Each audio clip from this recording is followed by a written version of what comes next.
Christy Belt Grossman, and I'm the founder and CEO of Ops Boss Coaching. And we coach mainly operations people of entrepreneurial businesses, but also business owners around the country, and I've got a team of 12. Oh, wonderful. Where are you guys based out of? All over the country. We over. all work virtually. So I'm That's local. nice. We have coaches in Idaho and Rhode Island and New Jersey and all over the place. That's My great. assistant's in Georgia. Yeah. And how did you get into this? So my background is real estate, but not being a realtor. I was an operations person. I was a COO for one of the very first real estate teams to do $1 billion in sales nationwide, which happens to be a local team in this area. And I did that for 23 years, and I loved it. And then I turned 50, and I started thinking about why am I here, and what am I meant to do, and what impact do I want to have in the world. And I decided at the age of 56 to become self-employed for the first time.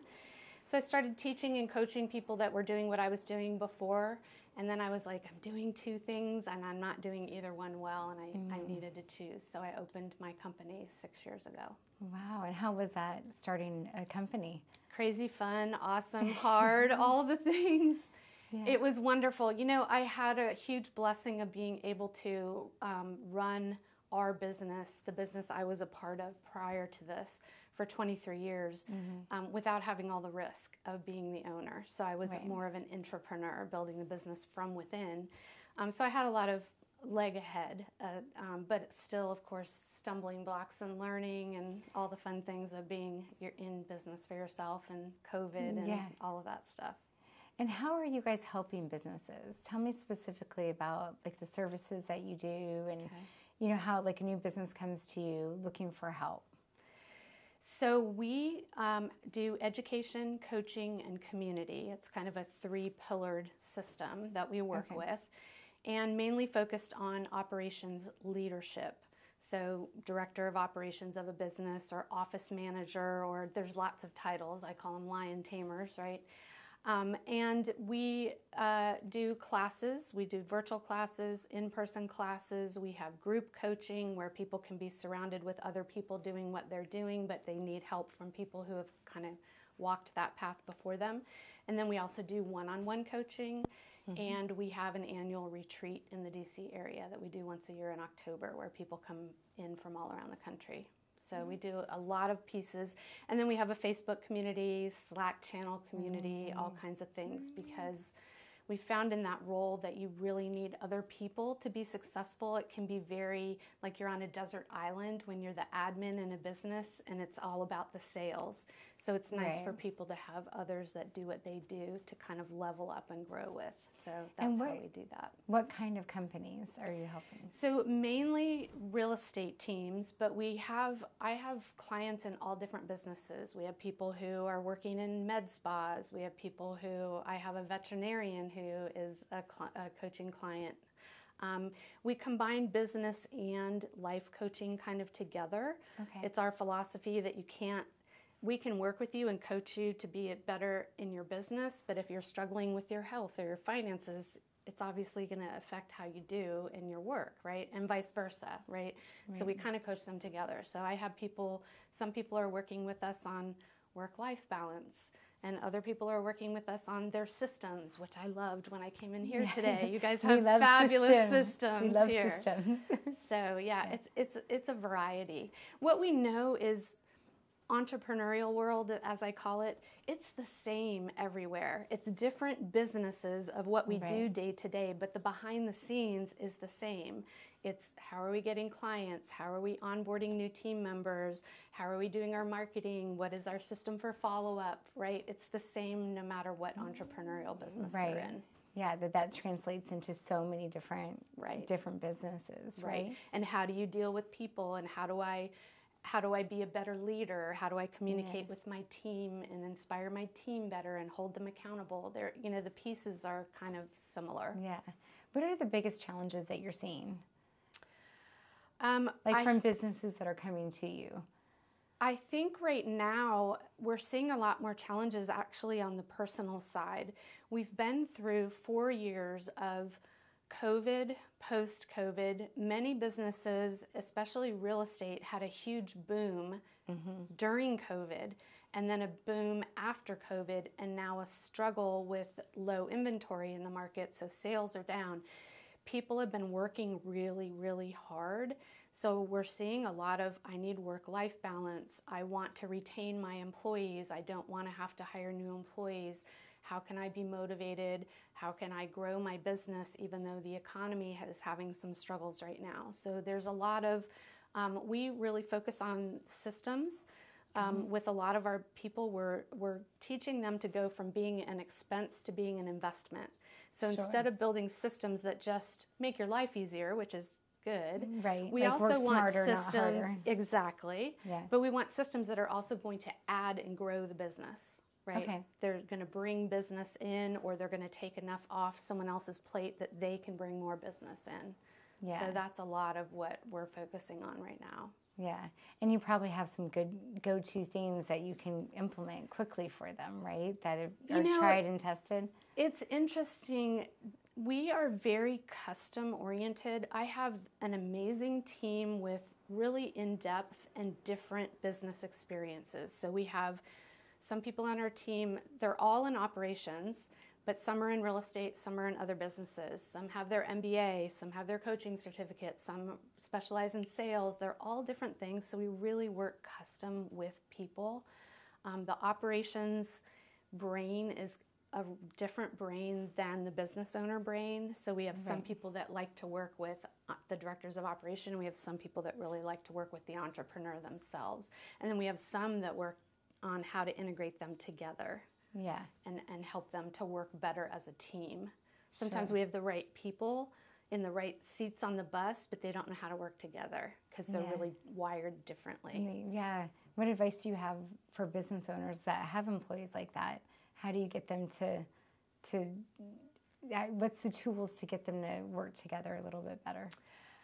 I think for me, what has really helped, so what I know is usually your business owner is the driver, the type A, that I move fast, I have lots of ideas, I'm going a million miles an hour, and your admin or operations person is the steady Eddie, get everything taken care of, people pleaser, which are two totally different things. And different personalities. Different personalities, they need each other, they thrive off of each other. Sure. And yet we operate so differently. So if we can coach our business owners to slow down enough to just have 2 meetings a week with their ops person, one meeting is on goal setting, which is their personal and business goals of the ops person. And then one meeting is a business meeting where the ops person says, I need your input on this, I need a decision on that, I want to know what you're thinking about this. If you can slow down the business owner enough for 90 minutes of those meetings, which sounds like eternity when you're a high, fast-paced mover. Ideas coming at you left and right. But if we can do that, it actually accelerates things getting implemented. Yeah. So that, I think that. And the other thing, I think, I just did this yesterday with my ops person, is we have coffee dates once a month, which sounds like the silliest, most trivial thing, but we work virtually, so we're not in an office together, and a lot of people are doing that now, right? And we lose that personal touch and knowing what's going on in each other's lives. So we do a coffee date once a month and just no business allowed, 30 minutes. Yesterday we went through some questions from a book that somebody had shared with us. We've done like, what are you eating? What are you addicted to? What are you, excited about? So you actually get to know each other. And we get to know each other. And it's, we talk all day, but we don't talk in depth, right? Right. And so I get to learn about like the garden and her chickens, and she lives out in the boonies in Atlanta, and I live in Vienna, Virginia, like totally big different. city, you know. I'm like, I don't know about that. But doesn't that help you to understand her personality type better and how to work with her better? 100%. And what's important to her and what she values, and to understand how important her family is to her and what's going on in her life, because we don't operate in silos, right? Right. And I've learned as a business owner, if I can help her reach her goals, then by default my goals will be reached. But really I do care about the people I work with. Sure. So I want to know as much as I can, and that's a recipe for success versus everybody just coming in and doing your job in a little silo and going home. Right, and everyone's just staying in their path, right? Yeah. Yeah. What do you find most rewarding about what you do? You know, I was reflecting about that a little bit, knowing I was coming here yesterday, and I was thinking back, and I'm probably older than most of the people that you interview, but Not at all. I was thinking when I came out of college, I went to a really competitive college. I went to William & Mary, and most people came out with super high power jobs. Like if I named a billion people, you would know people in government or in whatever, owning businesses. One of my college friends is one of the people that invented the first at-home COVID test. Like, these are really bright people. But I remember coming out at the time and I'm like, I'm not into the money thing. I just want to have a job. I don't want to have a career. That's what I used to say. And what I realized over time is that business is actually, yes, it's about the money, because the more money you make, the more people you can impact. But business is a vehicle so that I can impact people's lives. And I loved doing that as behind the scenes in real estate. We got to help people at the most critical times of their life. They maybe lost a spouse, or they had a baby, or they got a new job and they're transferring. Like, they're really important life moments, and to be able to support people during that was really rewarding. Now I get to work much more directly with clients and impact.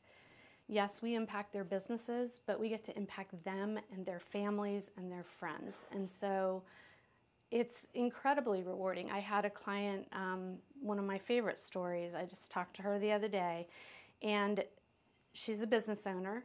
She came to us to grow her business. She kind of defaulted into becoming a business owner, didn't necessarily set out to do that. And then she was like, oh my gosh, I need help. And I coached her for 5 years. And one of the things that I think was most impactful had nothing to do with her business, and that was that she put a ceiling on herself and on her business because she didn't go to college.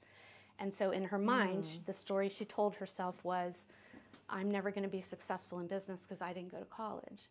And so one day I got a text from her, and she said, oh my God, look what I just got. And it was a picture of a ring on her finger. And I'm like, oh, that's so beautiful. Like, tell me about that. And she said, I never told you, but I had a secret goal to have $100,000 in savings. And when I got to that goal, that I would buy myself a ring, but I never told anyone that because I never thought it could come true. Oh. And so I sent her a pink, my brand colors are pink. I sent her a pink. I saw the nails. Yeah, I love there we go. Yeah. I sent her a pink cap and gown, and I'm like, you've graduated. And I talked to her the other day, and she just started a new adventure, and she's like, I keep that hanging where I can see it so I remember that I graduated. Yes. That, I'm like, oh, sorry, I'll cry. No. Those are the stories I love. Every client has their own story that's completely different. Yeah. And most of our calls were about business. Right. But that was really, when you get down to it, those things are integrated. Absolutely. And you were able to help her get to where she did all the hard work. To be. I have the blessing to just kind of almost be a mirror. You know, have you ever like gone somewhere and you're like, you went out all day and you had something in your teeth and you had no idea that you had something in your teeth till somebody finally told you, or you looked in a mirror. So I get to look in the mirror, and I get to look back to people, and they can actually do the work themselves. But once they see what I see, I often have the gift of being able to see what's in someone that they don't see as in themselves, just because I'm the objective person. And then they can grow into who they really are. Yeah. You know, they're the ones doing all the work. Well, sometimes it just takes someone believing in you to kind of get you to the next step and giving you some guidance. And I think for a lot of small business owners or new business owners, it's overwhelming. And it's leadership lonely. It's and they don't hard. have mentors to reach out to, or don't have anybody guiding them through that process, right? Absolutely. And I'm so blessed to have friends that are so smart. But one of the first things that I did when I went out on my own, my last day, I think, on my job, being an employee, was May 30th. And on May 15th, before I even started my being self-employed, I hired a coach. Yeah. Because I just knew I needed somebody to walk along with me, because this was a new thing. So a coach to get you into the coaching business? No, just a coach to coach me on my business, do the same thing that we do for other people. I had already been coaching as a secondary thing for 2 years at that point. So Okay. I knew how to coach and I knew all the things, but I built someone else's business. I'd never built my business. Yeah, it's totally different. Yeah. Right? Yeah. What are you doing for advertising and marketing these days? What's working for you? What's not working for you? We do a lot of social media. So we're Facebook, Instagram, YouTube, all of that stuff. We always have. I've always been passionate about that. I was an early adopter way more than a decade ago. And then I do a lot of speaking. So I speak to small groups of 10 people, and I've spoken to 10,000 people. Wow. So a lot of it comes from that networking. Networking, yeah. Yeah, and just relationships. Yeah. And are there particular types of businesses that you're looking for as far as size-wise? We've worked with all different businesses. I will say that the smaller to medium kind of businesses are more probably our niche. Could we work with the government, big, huge government contractors, things like that? Absolutely, we could. It's very translatable. But I think an entrepreneurial mindset is the type of business. So any sort of sales type businesses, small businesses, retail, attorneys. I mean, you can think of a million small businesses.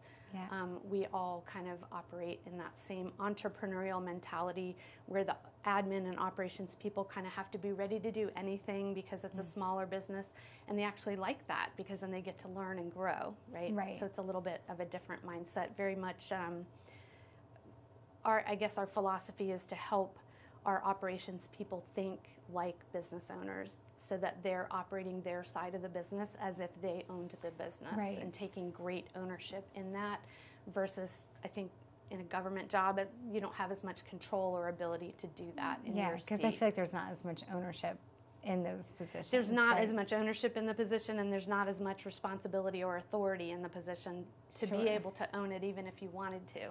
Right. You know? Yeah. Yeah, all the Absolutely. cogs and the... Yeah. Yeah. Well, it sounds like you've grown a lot in these past, did you say 12 years that you've been doing it? 8 years 8 I've been years doing this. doing it. Yeah. And that you have employees all over the country. Where do you see the future going? Are you looking to bring on more people? Where do you see yourself going? You know, we've been really slow and purposeful about who we've brought on. I made a real point when we built this business. I made a lot of mistakes as the builder in the previous business. There was a lot of successes, right? For sure. For But sure, a lot of successes. You have to have some failures to learn. Right. It's the fastest way to learn, right? Yeah. But one of those things that I learned that I've been very purposeful about this time is to have my foundation be very solid in terms of people being united in mission, vision, and values. And you hear a lot of people talk about mission, vision, values, but it's like if I walk into a business and say, what are your mission, vision, values? And you have to like turn and look at the wall, then they're not alive, right? They're not living, they're not real, they're not really a part of who everyone is. So we've been very slow to bring people on. Most of the people that are part of our team I knew for 3 to 5 years before they became part of our team, and it was almost like a natural evolution that they would be part of our team because we were already so connected and united in our mission, vision, values. Right now, we're really focusing on, we want to impact more people. Our vision is one by one by one by one, we change the world. So we're not always focused on big numbers. One by one. I like that. Because, you know, people get real focused on numbers, and we're very focused on impact. And you can impact one person who impacts another, who impacts another. And now you've got a whole lot of people with changed lives versus, oh, we have to get 2,000 people in the room today to help. Right. So we're focused because every person is important to us. They're not numbers. I intimately know not only my clients, but all the clients that my coaches are coaching. I know about them. I know about their families. I know about their businesses. I care about them. But I think we've been slowly expanding outside of real estate, so that's really our focus right now, is working with other businesses. I'm excited. I have a client who's on one of the support teams going to the Olympics, and a whole different business outside of real estate, and we've had all kinds of different business owners, so yeah. Yeah, that's amazing. What, I know you talked about the person that you helped a little bit, that how rewarding that was for you to help her with her business and made her feel like she graduated even when she didn't have her college education. Is there another story that you have like that was super rewarding to you? In the early days, I would think one of them that jumps into my mind, and she'll probably hear me tell this because I think she listens to your podcast. Good. We hope so. I was coaching someone and we were working on business, and she has an amazing business and she's an amazing person who gives incredible service. And she would never use this word, and I would use this word kindly. She's a workaholic. Mm-hmm. And so I challenged her and pushed her on, where else do you find joy? And that was a really hard question for her at the time. Like, where do you find your joy? Because she really is joyful in her business. Right. And there's more to life than just business, right? So she had previously ridden competitively horses and had taken a bad fall and had to sell her horse and did not have a horse at the time, was not riding anymore. And so through our coaching and conversations, she decided to get another horse and start competing again. And now she's still, to this day, she's had a couple horses since then, but it was just a joy to see her find her joy. Yeah. You know, have a coaching call. We had a coaching call one day, and she said, "Oh my God, my horse got out and was running down the highway yesterday." I was like, so I get to was learn that the one all on the these news things. not too long ago? No, but I saw that and I sent it to her. Did you? I was like, remember this? This sounds familiar. Yeah. Well, amazing that you were able to help her get back up on the horse. I feel like that's an expression too. And again, right? When you fall, get back right back on. Exactly. Yeah. And she didn't have any fear around it, I think. I think she was just really mired in, it wasn't about, oh, I'm afraid to ride again. It was just, she really was working from 5 o'clock in the morning until, 8 o'clock at night, and didn't have time. Okay. So she prioritized it. So we worked, it was interesting when she moved, and then she was getting another horse after having a break. And I said, well, this is where we're kind of flexible. We don't have like do this checklist and then your life's going to be good. But I was like, let's pretend your horse pregnant. And she's like, what does that mean? And I said, well, you know that you're going to get a horse. It's going to take a while. Her horse came from Germany, actually. Yeah. And I'm like, we're going to pretend your horse pregnant. And during the months between now and when you get the horse, each day you're going to start with 30 minutes, and we're going to work our way up to 2 hours, because it would take her 2 hours to go to the barn, ride the horse, come back, and get back to work. And I'm like, I want you to not be stressed when the horse comes, so you can enjoy those 2 hours when you're with your horse. So we worked from 30 minutes, and that was her horse pregnancy, was practicing going to the barn and not working during those times. Smart advice. I like that. So, and taking little baby steps to get there. Baby steps. Baby steps are everything.